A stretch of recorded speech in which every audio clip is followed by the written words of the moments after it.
কুমার রায়দা, যিনি আমাদের সৈনিক সৎসঙ্গটাকে মানে শুরু থেকে আমাদের এগিয়ে নিয়ে যাচ্ছেন, এখনো যাচ্ছেন, কিন্তু শুরু থেকে শ্রদ্ধেয় অজিতদার মাধ্যমে আমার পরিচয় হয় এবং অজিতদার সঙ্গে পরিচিত হওয়ার পরে আমার কুসিমা সনাতন অনেক দাদা মায়েদের সঙ্গে পরিচিত হয়। আজকে সেই দাদার জন্মদিন, আমি দুপুরেই জানতে পারলাম।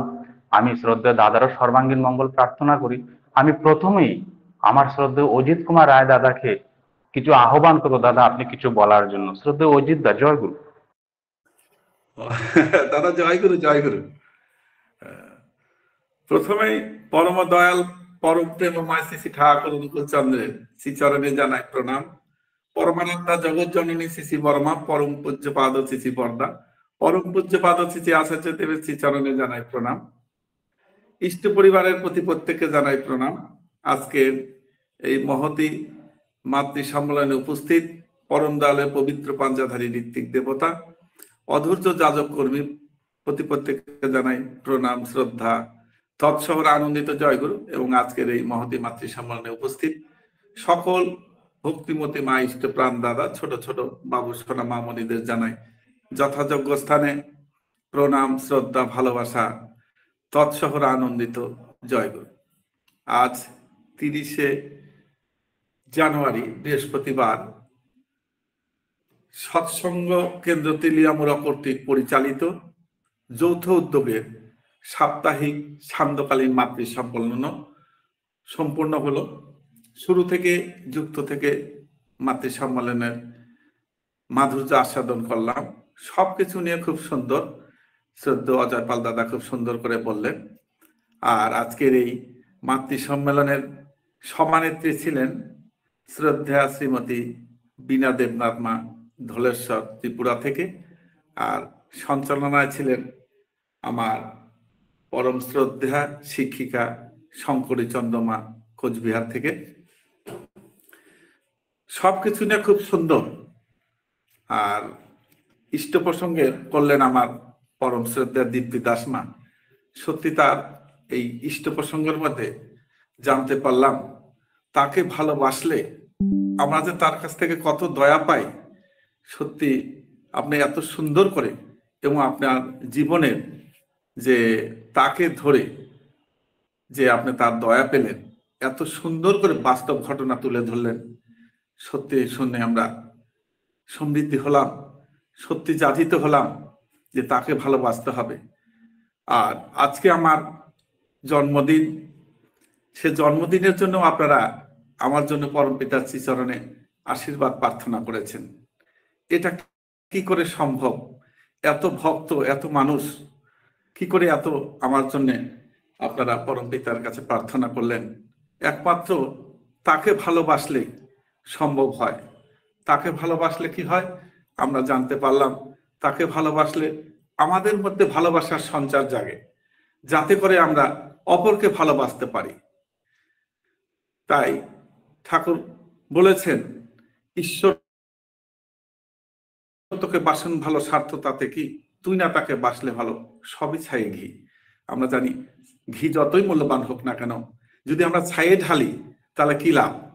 তাই আমরা ঠাকুরকে যদি আমরা ভালো না বাসি, তাহলে ওই ছাইয়ে ঘি ঢালার মতোই অবস্থা। তিনি আমাদের জন্য এত দয়া করেছেন, তার কথা বলে শেষ করা যাবে না, তার দয়ার কথা। তাই তাকে পরম দয়াল বলা হয়। আর তিনি মানুষ, জীব জন্তু, পশু পাখি, কীট পতঙ্গ কারো কষ্ট তিনি সহ্য করতে পারেন না। তাই তিনি পরম প্রেমময়। তাই তার দয়ার কথা যদি আমরা শুধু খালি আমরা পেতেই থাকি তা বললে হবে না, তাকে ভালোবাসতে হবে।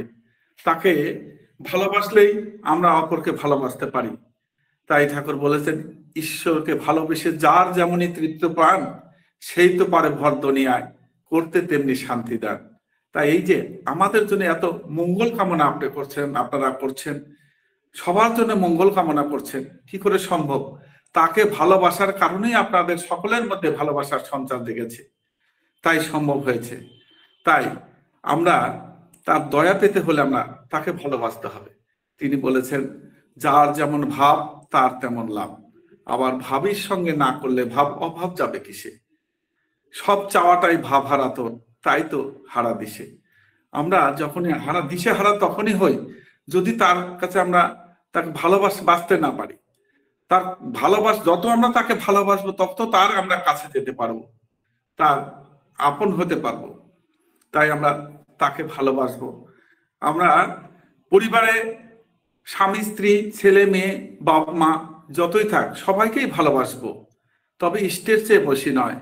তিনি তো বলেই দিয়েছেন, ইষ্টের চেয়ে থাকলে আপন, ছিন্ন ভিন্ন তার জীবন। তাই আমরা সবার চেয়ে আমরা তাকে ভালোবাসবো এবং এটাই মনে করব সেখানে যে মাঝখানে আর কেউই থাকবে না, মাঝখানে কেহ নাই, তুমি আর আমি, তুমি প্রভু আমি দাস, হে রাধার স্বামী। এইরকম ভাবটাই যেন তার সাথে সম্পর্ক থাকে, তাহলে আমাদের আর কোনো অভাব হবে না। আর অভাবই বা কিসের থাকবে?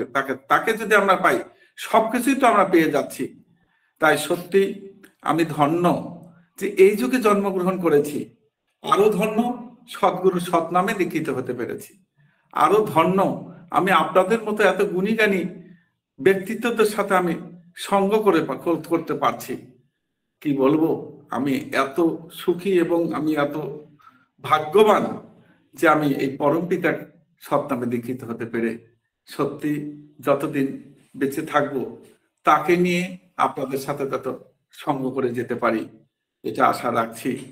আর সত্যি কি করে বলবো, এই লিঙ্ক যদি না থাকতো, এই যে মা বলে গেলেন করোনা আমাদের করুণা করে গেছেন, আমার মতো মানুষের পক্ষে অন্তত এই এত গুণীজ্ঞানী ব্যক্তিত্বদের সাথে সম্ভাবনা যুক্ত থাকার জন্য আমি এবং আমার পরিবারের সবাই এত সমৃদ্ধ হতে পেরেছি তাকে নিয়ে এবং আপনাদের সাথে সঙ্গ করে। তার জন্য আমি এই অনলাইন সৎসঙ্গকে ধন্যবাদ এবং কৃতজ্ঞতা জানাই। আর আপনারা সত্যি এত যে ভালোবাসতে পারেন তার জন্য আমি ধন্য। তাই আমি আর কিছু কথা বাড়াবো না, অনেক দাদা মায়েরা রয়েছেন, আগামী দিনগুলোতেও যেন এই লিঙ্কের শ্রীবৃদ্ধি আরো ঘটে, আপনারা সকলেই আপনারা তার জন্য চেষ্টা করে যাচ্ছেন, আরো করবেন। আর তাকে ভালোবাসতে গেলে আমাদের মাঝখানে কোনো প্রশ্নই যাতে না থাকে।